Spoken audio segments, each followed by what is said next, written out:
फजर की कसम और 10 रातों की और जुफ्त और ताक और रात की जब रुखसत होने लगे, और बेशक ये चीजें अक्लमंदों के नजदीक कसम खाने के लायक है, इस बात पर कि काफिरों को जरूर अजाब होगा।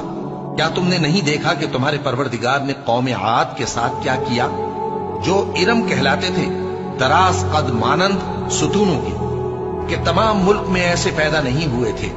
और समूद के साथ क्या किया, जो वादी कुरा में चटाने तराशते थे। और फिरौन के साथ क्या किया, जो खेमे और मेखे रखता था। ये लोग मुल्कों में सरकश हो रहे थे, बस उनमें बहुत सी खराबियां करते थे, तो तुम्हारे परवरदिगार ने उन पर अजाब का कोड़ा बरसा दिया। बेशक तुम्हारा परवरदिगार ताक में है।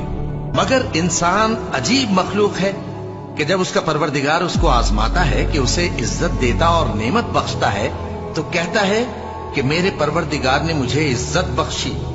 और जब दूसरी तरह आजमाता है कि उस पर रोजी तंग कर देता है, तो कहता है कि मेरे परवरदिगार ने मुझे जलील किया। यूं नहीं, बल्कि तुम लोग यतीम की खातिर नहीं करते, और न मिस्कीन को खाना खिलाने की तरगीब देते हो, और मीरास के माल को समेट कर खा जाते हो, और माल को बहुत ही अजीज रखते हो। यूं नहीं, जब जमीन कूट कूट कर बराबर कर दी जाएगी और तुम्हारा परवरदिगार जलवा